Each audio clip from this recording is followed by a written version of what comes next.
Hello बच्चों, नमस्कार। एक बार फिर से आपका स्वागत है मेरे यूट्यूब चैनल में। और जो आपका पिछला वीडियो था एस ब्लॉक और पी ब्लॉक का, उसी का हम पार्ट 2 कराने वाले हैं, है ना। चूँकि एक वीडियो में नहीं हो पाया था, तो जितने भी यहाँ पर अब मैं क्वेश्चन करा रहा हूँ इस दरमियान, वो सारा क्वेश्चन आपको अच्छे से करके जाना है। और कंसेप्ट भी मैं थोड़ा बहुत आपको रिवाइज करा दे रहा हूँ, क्योंकि ऐसा क्वेश्चन का ट्रेंड जो है कई बार देखा गया है और डायरेक्टली आपको एग्ज़ाम में ऐसा क्वेश्चन दिख सकता है। तो चलिए शुरू करते हैं। देखिए, बोल रहा है क्वेश्चन कि which of the following is incorrect. गलत कथन जो होता है आपको बताना है। SiCl4 is easily hydrolyse. बिल्कुल, SiCl4 जो होता है, जब आप इसको पानी में डालिएगा तो ये बना लेता है SiOH4 और HCl। और इसी SiOH4 को हम लोग बोलते हैं सिलिसिक एसिड, ना। इसको क्या बोला जाता है? Silicic acid. तो SiCl4 जो होता है, हाइड्रोलाइज करने का मतलब क्या है? पानी में मिलाना, है ना। तो SiCl4 का हाइड्रोलाइसिस पॉसिबल है, तो हमसे गलत पूछ रहा है, ये नहीं होगा। जबकि CCl4 जो होता है, उसको आप पानी में डालिएगा तो इसका हाइड्रोलाइसिस पॉसिबल नहीं होता है। तो ये इंपॉर्टेंट है, ध्यान रखना।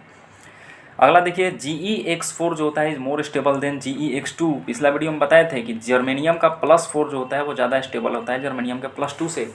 क्यों? इनर्ट पेयर इफेक्ट की वजह से ही सब होता है। तो ये भी सही है, नहीं होगा, है ना। जबकि PB का जो होता है +2 ज़्यादा स्टेबल होता है PB के +4 से, है ना। क्योंकि जैसे जैसे टॉप टू बॉटम आते हैं तो जो लोअर ऑक्सीडेशन स्टेट होता है वो इंक्रीज करते जाता है। तीसरा बोल रहा है SnO4 जो होता है आयोनिक इन नेचर। ये भी सही है, ये भी नहीं होगा। नोट करके आप लिख लीजिए यहाँ पर, या फिर ध्यान रखिए, है ना। PDF आपको मिल ही जाएगा टेलीग्राम पे, तो बस एक बार उसको पढ़ लेना है वीडियो देखने के बाद, है ना। SnF4 और PbF4 ये दोनों जो होता है बाकी आयोनिक नेचर का होता है। R आयोनिक इन नेचर, बाकी सब जो होता है कोवलेंट होता है। बाकी सब कैसा होता है? कोवलेंट होता है। तो SnF4 देखिए बोल रहा है आयोनिक नेचर, बिल्कुल सही है। PbF4 देखिए कोवलेंट बोल रहा है। PbF4 कोवलेंट नहीं, PbF4 भी क्या होता है? आयोनिक ही होता है। तो यही वाला गलत है, करेक्ट ऑप्शन D हो जाएगा। एक और आपको ध्यान रखना है, PbF4 में PB किस में है जी? +4 में है। तो यहाँ ये तो एग्जिस्ट कर जाता है, जबकि PbI4 जो होता है ये एग्जिस्ट नहीं करता है ना।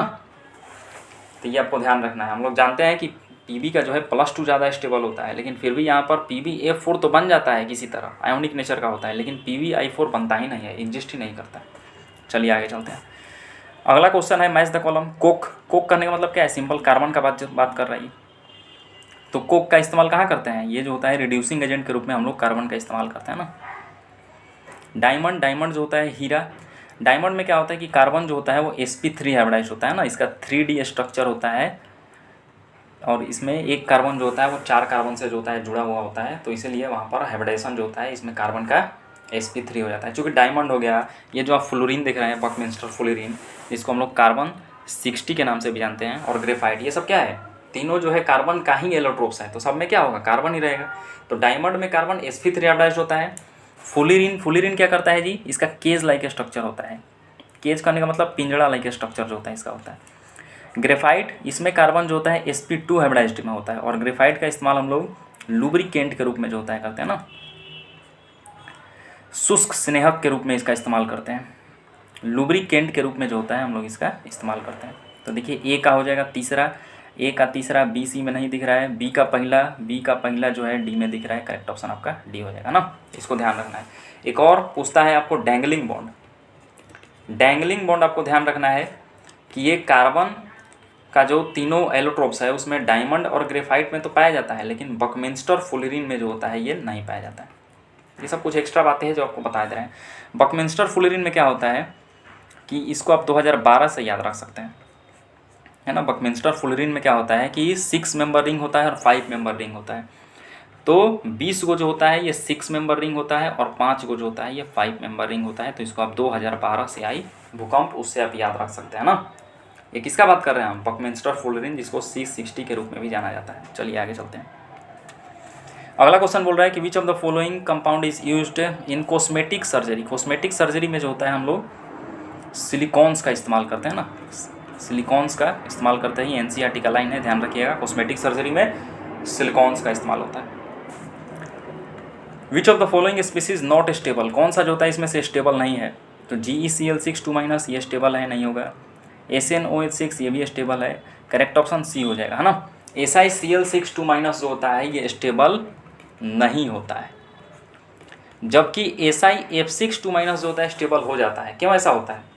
फ्लोरीन का साइज छोटा होता है ना जी, जो ऊपर होता है उसका साइज क्या होता है, छोटा। फ्लोरीन, क्लोरीन, ब्रोमीन, आयोडीन ऊपर से नीचे आते हैं, साइज बढ़ता है। चूँकि फ्लोरीन का साइज जो होता है छोटा होता है, इसलिए 6 फ्लोरीन जो होता है ये एक सिंगल सिलिकॉन एटम के साथ जो होता है वो कोऑर्डिनेट हो जाता है, बॉन्ड जो होता है बना लेता है।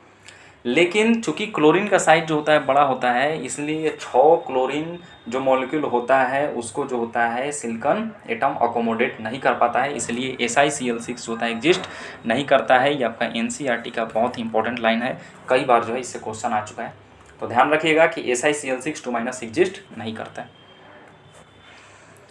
The basic structure of silicate, silicate बोलते हैं SiO4 4- को, है ना, करेक्ट ऑप्शन सी हो जाएगा। ये भी इंपॉर्टेंट है, सिलिकेट किसको बोलते हैं, SiO4 4- को। अगला देखिए, match the column. Pure nitrogen, pure nitrogen कैसे बनाया जाता है, प्योर नाइट्रोजन को बनाया जाता है सोडियम अजाइड और बेरियम अजाइड से। ए का हो जाएगा चौथा, देखिए इसको बोलते हैं अजाइड। N3- रहेगा तो इसको क्या बोलते हैं हम लोग, अजाइड। लेकिन N के ऊपर अगर 3- हो तो इसको बोलते हैं नाइट्राइड, है ना, इसको ध्यान रखना है। तो अजाइड लेते हैं, जैसे sodium azide NaN3। Sodium azide को जो होता है आप हिट कीजिएगा तो वहाँ से मिल जाएगा सोडियम और N2। ये नाइट्रोजन देखिए, ये जो नाइट्रोजन यहाँ पर मिलता है ये प्योर नाइट्रोजन होता है। वैसे ही बेरियम अजाइड ले लीजिए, BaN3 इस टाइप से अजाइड बनेगा बेरियम अजाइड। तो बेरियम अलग हो जाता है और नाइट्रोजन अलग हो जाता है। तो यहाँ पर जो नाइट्रोजन उत्पन्न होता है ये प्योर नाइट्रोजन होता है। वहीं बोल रहा है कि प्योर नाइट्रोजन कैसे बनाते हैं, एजाइड से बनाते हैं। कौन एजाइड, सोडियम और बेरियम अजाइड।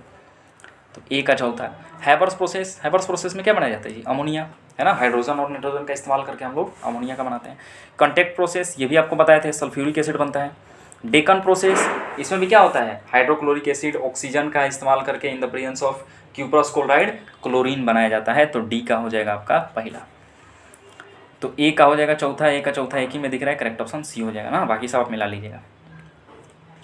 ये देखिए अच्छा क्वेश्चन है, ये क्या बोल रहा है, a compound x upon reaction with water. कोई एक्स है कंपाउंड, जब उसका पानी के साथ रिएक्शन कराया जा रहा है तो प्रोड्यूसेज अ कंपाउंड वाई, एक वाई कंपाउंड को प्रोड्यूस कर रहा है विथ रोटेन फिश स्मेल। और ये जो वाई जो उत्पन्न हो रहा है उसका सड़ी हुई मछली के जैसा जो होता है वो गंध है ना, रोटेन फिश स्मेल मतलब सड़ी हुई मछली की तरह जो होता है गंध है।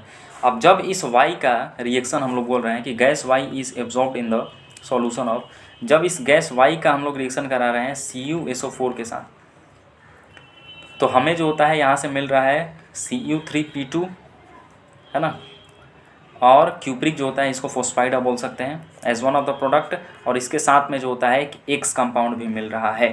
तो बताइए ये एक्स क्या है, तो ये एक्स होता है कैल्शियम फोस्फाइड, है ना, Ca3P2 हो जाएगा। कैल्शियम के ऊपर +3 चार्ज, +2 चार्ज, फोस्फाइड के ऊपर -3 चार्ज। कैसे कंपाउंड बनता है जी, क्रॉस मल्टीप्लिकेशन कर दो। तो कैल्शियम को कितना मिला, 3 ये वाला, और फोस्फोरस को मिला आपको 2। तो इस टाइप से कैल्शियम फोस्फाइड। तो जब हम लोग कैल्शियम फोस्फाइड का रिएक्शन जो होता है Ca3P2 का रिएक्शन वाटर के साथ कराएंगे तो एक तो आपका बनता है कैल्शियम हाइड्रोक्साइड, और दूसरा जो वाई बोल रहा है ये बनता है फोस्फीन PH3। यहाँ पर फोस्फोरस को ध्यान रखना है, ये किस में है, -3। इसी फोस्फीन को बोल रहा है वो वाई, और इसी फोस्फीन का जो स्मेल होता है वो सड़ी हुई मछली के अनुसार मतलब के जैसा होता है। और इसी फोस्फीन जो वाई है इसका रिएक्शन हम लोग कॉपर सल्फेट के साथ कराते हैं तो Cu3P2 बनता है, और ये जो एक्स है जिसके बारे में बात कर रहा है ये बनता है कैल्शियम फोस्फाइड बनता है। तो यहाँ पर एक्स क्या है, करेक्ट ऑप्शन बी हो जाएगा ना, कैल्शियम फोस्फाइड। ये भी आपको ध्यान रखना है कि PH3 को हम लोग क्या बोलते हैं, फोस्फीन, इसको बोला जाता है फोस्फीन। और इसका स्मेल भी आपको ध्यान रखना है, ये भी पूछा जा सकता है। तो रोटेन फिश स्मेल होता है। अगला बोल रहा है कि which of the following oxo acid of phosphorus has strongest reducing property. Strongest reducing properties जो होता है, जितना ज़्यादा पीएच बॉन्ड होगा, जितना ज़्यादा पीएच बॉन्ड होगा उतना अच्छा जो होता है स्ट्रॉन्गेस्ट रिड्यूसिंग एजेंट होगा, है ना, स्ट्रॉन्गेस्ट रिड्यूसिंग एजेंट होगा। तो सबसे ज़्यादा जो होता है पीएच बॉन्ड जो होता है वो आपको देखने को मिलता है H3PO2 में, फिर H3PO3 में, और सबसे कम जो होता है वो H3PO4 में होता है। तो करेक्ट ऑप्शन क्या हो जाएगा इसमें, डी वाला, है ना। H3PO2 जो होता है उसमें पीएच बॉन्ड जो होता है वो 2 होता है, इस वजह से ऐसा होता है। चलिए हम आपको फिगर से भी दिखा देते हैं। देखिए इस टाइप से जो होता है फिगर बनता है, इस यही है H3PO2। आप देख रहे हैं कि यहाँ पर जो होता है ये एक पीएच बॉन्ड है और ये एक पीएच बॉन्ड है। तो 2 pH बॉन्ड आया, जितना ज़्यादा pH बॉन्ड आता है उतना अच्छा जो होता है वो रिड्यूसिंग प्रॉपर्टी शो करता है। बहुत सारा जो होता है ऑक्सो एसिड फॉस्फोरस का होता है, लेकिन ये तीनों तो कम से कम आपको पता होना चाहिए ना। इसको बोलते हैं हाइपोफॉस्फोरस, हाइपोफॉस्फोरिक, और ये क्या होता है इसको बोलते हैं हाइपोफॉस्फोरस, इसको बोलते हैं ऑर्थोफॉस्फोरस, और H3PO4 को बोला जाता है ऑर्थोफॉस्फोरिक। ये जो हम लिखे हैं ये ऑर्डर है रिड्यूसिंग एजेंट का, रिड्यूसिंग प्रॉपर्टी का। एक और ऑर्डर आपको ध्यान रखना है, सेम यही वाला ऑर्डर आता है H3PO2, H3PO3 और H3PO4। ये ऑर्डर क्या है जी, नीचे वाला जो ऑर्डर लिखे हैं ये ऑर्डर है सेम यही वाला है, ऑर्डर ऑफ एसिडिक स्ट्रेंथ। ये भी पूछ लेता है कि बताइए इन तीनों में सबसे ज़्यादा एसिड कौन है, तो यही वाला हो जाता है H3PO2, है ना। यहाँ पर जो होता है ये एक्सेप्शन है, ड्यू टू रेजोनेंस की वजह से जो होता है ऐसा देखने को मिलता है।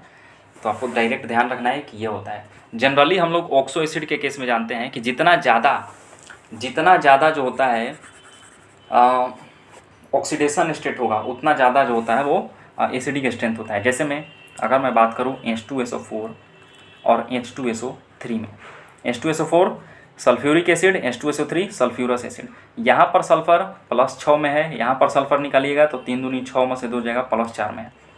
चूँकि ऑक्सीडेशन स्टेट सल्फ़र का ज़्यादा है तो एसिडिक स्ट्रेंथ भी इसका ज़्यादा हो जाता है। जनरली ऐसा होता है ना। ऑक्सो एसिड में जनरली ऐसा होता है कि जिसका ऑक्सीडेशन स्टेट जो होता है ज़्यादा उसका एसिडिक स्ट्रेंथ ज़्यादा, लेकिन एक्सेप्शन कहाँ देखने को मिलता है, ये वाला फॉस्फोरस के ऑक्सो एसिड में। तो इसको ध्यान रखना है। जैसे एक और फेमस है HClO4, फिर आ जाता है HClO3, HClO2 और सबसे कम हो जाता है HClO का। यहाँ पर भी क्या होता है ऑक्सीडेशन स्टेट के अनुसार ही एसिडिक स्ट्रेंथ देखते हैं। यहाँ पर क्लोरीन +7 में है, x मान के निकालिएगा तो यहाँ पर +5 में है, यहाँ पे +3 में है और यहाँ पे +1 में है। ऑक्सीडेशन स्टेट घट रहा है, एसिडिक स्ट्रेंथ घट रहा है। जबकि कहाँ ऐसा नहीं होता है, ये वाला फॉस्फोरस में। इतना बार बताने के बाद आप छोड़ के नहीं जाइएगा ना, अगर ये क्वेश्चन आया तो सही होना चाहिए। अगला बोल रहा है कि in which of the following arrangement the given sequence is not strictly according to the properties. मतलब कौन सा जो होता है ये जो ट्रेंड दिया हुआ है वो गलत है। पहले देखिए आपको बोल रहा है कि CO2, SiO2, SnO2 और PbO2 जैसे जैसे टॉप टू बॉटम लोग जा रहे हैं, सारा मेंबर किसका है जी, कार्बन फैमिली का है ना। काशी गए शंकर पार्वती, याद करते हैं ऐसे। तो सारा मेंबर का जो होता है बोल रहा है कि क्या ये सही क्रम दिया हुआ है ऑक्सीडाइजिंग पावर का, तो ये बिल्कुल सही है ना। टॉप टू बॉटम जाते हैं तो ऑक्सीडाइजिंग पावर जो होता है वो इंक्रीज़ करता है, मतलब दूसरे को ऑक्सीडाइज करने की जो टेंडेंसी होती है वो बढ़ती है। ये नहीं होगा।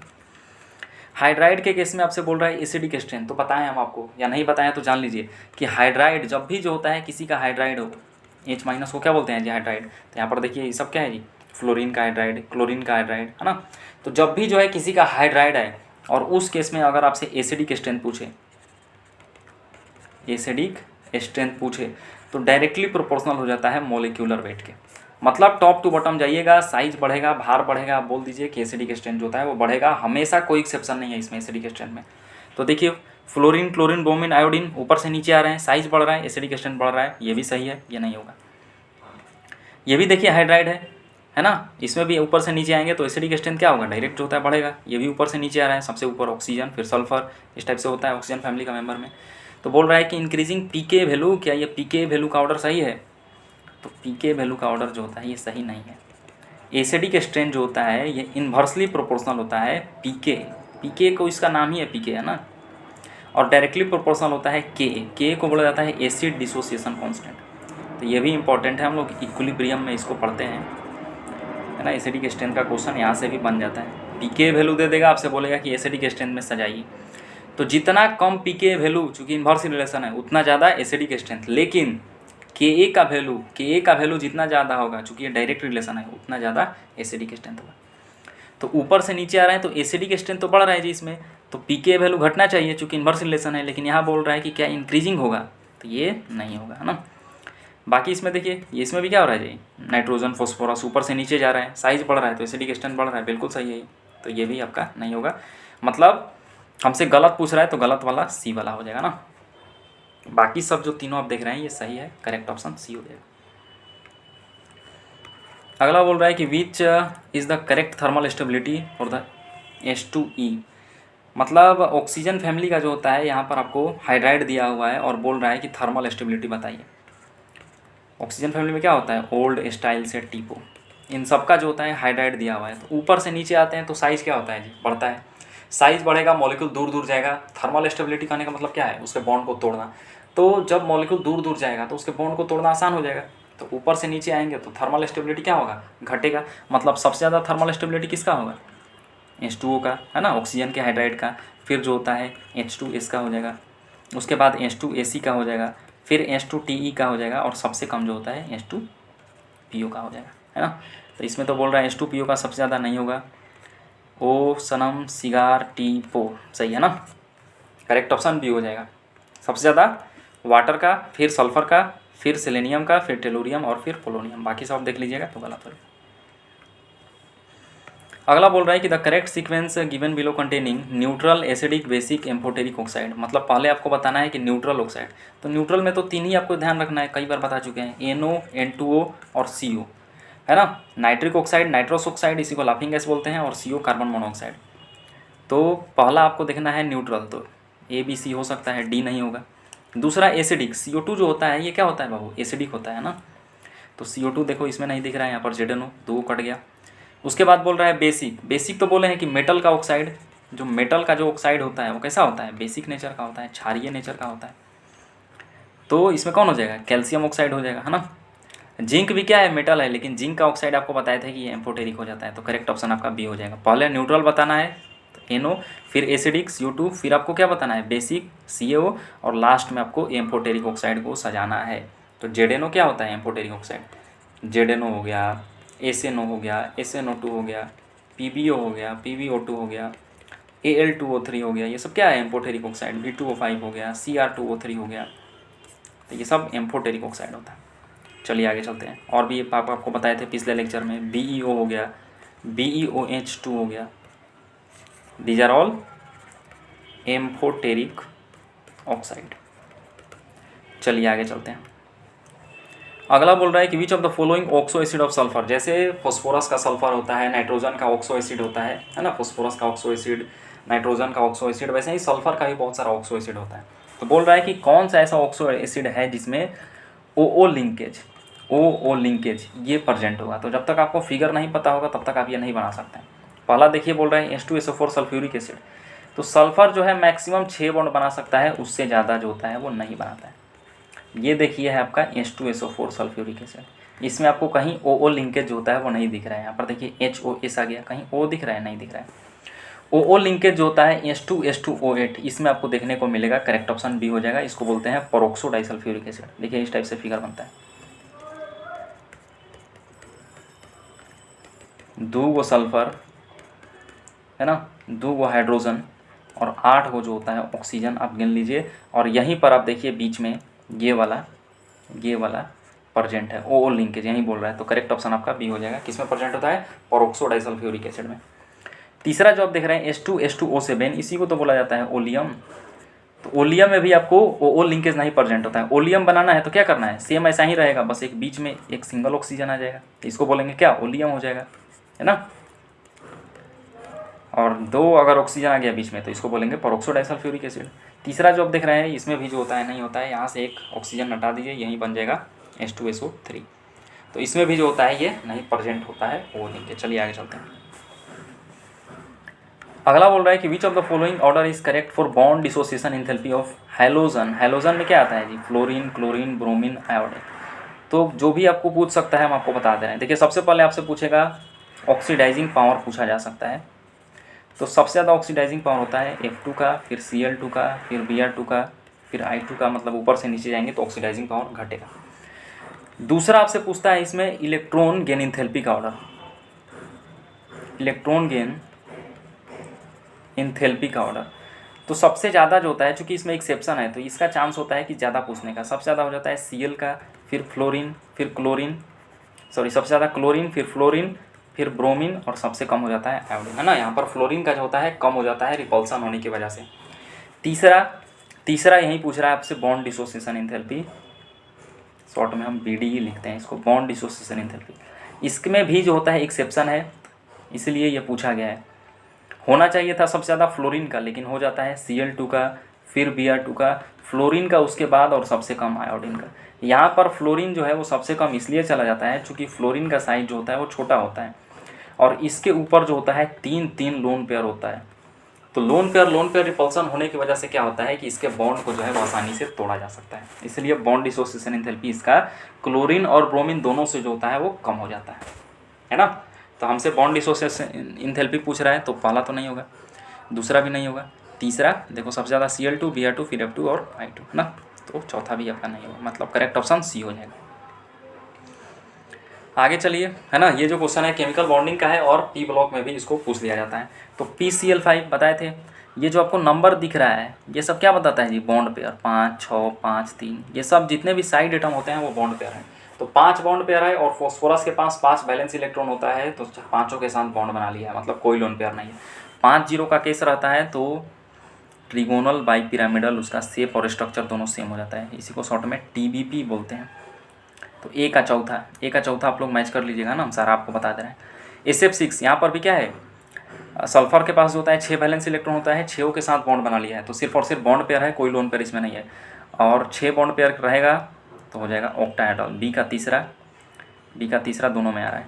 Br5 ब्रोमीन के पास होता है 7 वैलेंस इलेक्ट्रॉन होता है, हैलोजन फैमिली का मेंबर है, 5 के साथ बॉन्ड बना लिया, मतलब बॉन्ड पेयर कितना है 5, लेकिन एक लोन पेयर बचा है, तो 5 बॉन्ड पेयर एक लोन पेयर, शेप हो जाता है स्क्वायर पिरामिडल। तो सी का पहला दिख रहा है बी में, करेक्ट ऑप्शन डी हो जाएगा। BF3 में जो होता है सिर्फ और सिर्फ 3 बॉन्ड पेयर है जी, तो ट्रिगोनल प्लेनर हो जाएगा ना, हाइब्रिडाइजेशन भी आपको इसका आना चाहिए निकालने, करेक्ट ऑप्शन बी हो जाएगा। चलिए आगे चलते हैं। अगला बोल रहा है कि identify the incorrect statement related to PCl5, बहुत इंपॉर्टेंट है, PCl5 के बारे में बहुत बार पूछा गया है। PCl5 का स्ट्रक्चर देखिए इस टाइप से होता है, एक फॉस्फोरस है और 5 गो क्लोरीन इस टाइप से रहता है। 3 क्लोरीन जो होता है ये इक्वेटर पे होता है और 2 क्लोरीन जो होता है इस टाइप से एक्सियल होता है। ये जो एक्सियल जो क्लोरीन है ClP क्लोरीन, इनके बीच में जो बॉन्ड एंगल होता है वो 180 डिग्री का होता है, और ये जो आप इक्वेटोरियल पे देख रहे हैं इनके बीच में जो बॉन्ड एंगल होता है ClP और Cl के बीच में ये 120 डिग्री का जो होता है वो होता है ना। तो 3 गो जो होता है ये इक्वेटोरियल होता है और 2 गो जो होता है एक्सियल बॉन्ड होता है। तो जो एक्सियल जो बॉन्ड होता है यहाँ पर 2 गो जो एक्सियल बॉन्ड है ये बड़ा होता है ना, ये जो आप देख रहे हैं ऊपर में PCl और नीचे में PCl, ये साइड में जो आप देख रहे हैं इक्वेटोरियल बॉन्ड इनसे बड़ा होता है। 3 इक्वेटोरियल बॉन्ड से जो होता है वो बड़ा होता है। पढ़ लीजिए एक स्टेटमेंट। पहला बोल रहा है कि 2 एक्सियल PCl बॉन्ड जो होता है मेक्स एन एंगल 180 डिग्री, बिल्कुल ये दोनों आपस में क्या बना रहे हैं 180 डिग्री का एंगल, ये नहीं होगा। हमसे क्या पूछ रहा है, गलत पूछ रहा है। एक्सियल PCl बॉन्ड जो होता है ये लॉन्गर बड़ा होता है इक्वेटोरियल से, बिल्कुल है ना, आपको बताएं कि एक्सियल जो होता है ये बड़ा होता है, ये भी इंपॉर्टेंट है। PCl5 नॉन रिएक्टिव, PCl5 क्या रिएक्ट नहीं करता है, ये तो गलत हो गया यार। PCl5 का रिएक्शन हम लोग देखते हैं वाटर के साथ, पानी के साथ मिलकर क्या बनाता है, POCl3 बनाता है, HCl बनाता है ना। तो ये तो रिएक्शन करता है बहुत सारे के साथ, मेटल के साथ भी रिएक्शन करता है, अल्कोहल के साथ भी रिएक्शन करता है, तो बहुत सारा चीज़ के साथ रिएक्शन करता है, मतलब ये नॉन रिएक्टिव नहीं रिएक्टिव होता है, यहीं वाला गलत हो जाएगा। हमसे गलत पूछ रहा है, करेक्ट ऑप्शन सी हो जाएगा। बाकी डी देखिए, डी में बोल रहा है कि 3 गो जो इक्वेटोरियल PCl बॉन्ड है ये 120 डिग्री का एंगल बनाता है आपस में, ये बिल्कुल सही है, ये नहीं होगा है ना, ये सब जो है आपस में 120 डिग्री का एंगल बनाता है, तो ये भी आपको ध्यान रखना। अगला चलिए फिर से जो होता है ये केमिकल बॉन्डिंग, और इसमें भी जो होता है पूछ लिया जाता है। HCF2 देखिए, जेनॉन जो है हेलोजन फैमिली का मेंबर है, इसके पास जो होता है 8 गो वैलेंस इलेक्ट्रॉन होता है। 8 गो वैलेंस इलेक्ट्रॉन कहने का मतलब कि 4 लोन पेयर होता है। 2 के साथ जो होता है बॉन्ड बना लिया, ये 2 मान लीजिए कि बॉन्ड बनाने में इन्वॉल्व हो गए है ना, तो 2 बॉन्ड पेयर है और लोन पेयर कितना बचा है 1, 2, 3, तो 2 बॉन्ड पेयर हो और लोन पेयर 3 हो तो ये किसका केस हो जाता है, चार्ट भी हम आपको दिए थे पिछले लेक्चर में। तो 2 बॉन्ड पेयर और 3 लोन पेयर हो जाता है तो उसका शेप हो जाता है लीनियर। तो पहला का हो जाएगा दूसरा, पहला का दूसरा सब में आ रहा है। HCF4 4 के साथ बॉन्ड बना लिया, मतलब अभी 4 वैलेंस इलेक्ट्रॉन बता है, मतलब 4 लोन पेयर, तो 4 बॉन्ड पेयर आया, 2 लोन पेयर, 4 2 का केस स्क्वायर प्लेनर। बी का पहला डी में नहीं आ रहा है। HCO3 चूँकि ऑक्सीजन जो है वो 2 इलेक्ट्रॉन को शेयर करता है ना, तो 3 दूनी 6, मतलब 6 के साथ जो होता है वो बॉन्ड बना लिया है, 1 बच गया, तो 3 बॉन्ड पेयर है और 1 लोन पेयर है। किसका केस होता है, ट्रिगोनल पिरामिडल का केस होता है ना। एक होता है ट्रिगोनल पिरामिडल, एक होता है स्क्वायर पिरामिडल। तो जब 3 बॉन्ड पेयर 1 लोन पेयर होता है तो उसको ट्राइगोनल पिरामिडल या फिर सिंपल पिरामिडल बोलते हैं, और जब 5 बॉन्ड पेयर और 1 लोन पेयर है तो उसको बोलते हैं स्क्वायर पिरामिडल, जैसे कि आप इसमें देख रहे हैं। 4 यहाँ से आया बॉन्ड पेयर और 1 ऑक्सीजन का 5 बॉन्ड पेयर और जेनॉन के ऊपर 1 लोन पेयर है, तो 5 bond pair 1 lone pair square pyramidal. Correct option कौन हो जाएगा? डी का तीसरा जो है ए में दिख रहा है ना, करेक्ट ऑप्शन ए हो जाएगा। आगे चलते हैं। ये चार्ट जो है काफ़ी इंपॉर्टेंट है ना, यहाँ से क्वेश्चन जो है आपको पूछा जा सकता है, ये सब आपको निकालने आना चाहिए। इनका जो है हाइब्रिडाइजेशन भी आपको निकालने आना चाहिए सबका। चलिए आगे चलते हैं। अगला बोल रहा है कि among the following which will have the maximum lone pair electron repulsion. बोल रहा है कि 4 जो है यहाँ पर मॉलिक्यूल दिया हुआ है कि इसमें सबसे ज़्यादा लोन पेयर रिपल्सन होगा। तो लोन पेयर रिपल्सन सबसे ज़्यादा किस में होगा जी? जिसमें लोन पेयर सबसे ज़्यादा अवेलेबल होगा। पहला देखिए HCF2। जेनॉन, जो भी चीज़ हम लोग निकालते हैं वो सब सेंट्रल एटम के लिए निकालते हैं, तो जेनॉन कम है तो सेंट्रल एटम हो जाएगा। जेनॉन का valence electron 8 minus. Fluorine halogen family का मेंबर है, एक इलेक्ट्रॉन को शेयर करेगा। 2 फ्लोरीन 2 इलेक्ट्रॉन को शेयर करेगा। 8 माइनस 2 6। जो भी नंबर आता है बताएं कि उसको हम लोग 2 से भाग देते हैं, तो यहाँ पर 3 आ गया, इसलिए भाग देते हैं ताकि लोन पेयर निकाल सके। बॉन्ड पेयर आपको बताए कहाँ से आता है, ये जो नंबर है ये बॉन्ड पेयर बताएगा। लोन पेयर 3, तो 2 बॉन्ड पेयर 3 लोन पेयर, इसमें लोन पेयर की संख्या 3 आ रहा है। इसमें आप निकाल लीजिए, इसमें लोन पेयर आप निकालिएगा ClF3 में, तो हम आपको फिर से इसका भी निकाल कर दिखा दे रहे हैं। क्लोरीन जो है हेलोजन फैमिली का मेंबर है, 7 वैलेंस इलेक्ट्रॉन होता है, माइनस फ्लोरीन 3 फ्लोरीन है तो 3 इलेक्ट्रॉन को शेयर करेगा। 7 में से 3 जाएगा 4, बट्टा में 2 करेंगे 2, ये क्या आएगा? Lone pair. Bond pair lone pair, bond pair कहाँ से पता चलेगा? ये वाला 3, लोन पेयर 2, तो यहाँ पर लोन पेयर कितना आया? 2, जबकि यहाँ पर लोन पेयर कितना आया? 3। तो सबसे ज़्यादा लोन पेयर आप निकालिएगा वैसे ही इन दोनों में, तो इनसे कम ही आएगा, 3 से कम ही आएगा। तो जितना ज़्यादा लोन पेयर होगा उसमें लोन पेयर रिपल्सन उतना ज़्यादा हो जाता है। तो सबसे ज़्यादा HCF2 में हो जाएगा और करेक्ट ऑप्शन यही हो जाएगा, है ना। बाकी अगर मैं इसमें बोलूँ तो इसमें लोन पेयर की संख्या 1 है। SF6 की बात करूँ तो इसमें भी लोन पेयर आपको 1 मिलेगा, आप निकाल लीजिएगा, है ना। तो ये रहा आपका टोटल जो है एस ब्लॉक और पी ब्लॉक का जो होता है क्वेश्चन, जो मोस्ट एक्सपेक्टेड है। मुझे लग रहा है कि इस साल जो है डायरेक्टली आपको एग्ज़ाम में देखा जा सकता है। तो ये टोटल जो है आपका एस ब्लॉक पी ब्लॉक ख़त्म हो गया, और जो है एक लेक्चर आपका इनऑर्गेनिक केमिस्ट्री का आएगा जिसमें हम लोग डी ब्लॉक, कोऑर्डिनेशन कंपाउंड, इन सबको करेंगे। तो बने रहिए हमारे साथ, केमिस्ट्री फिजिक्स बायो तीनों जो है आप बेहतर करके आइएगा। तो मिलते हैं अगले लेक्चर में। That's all, thank you so much.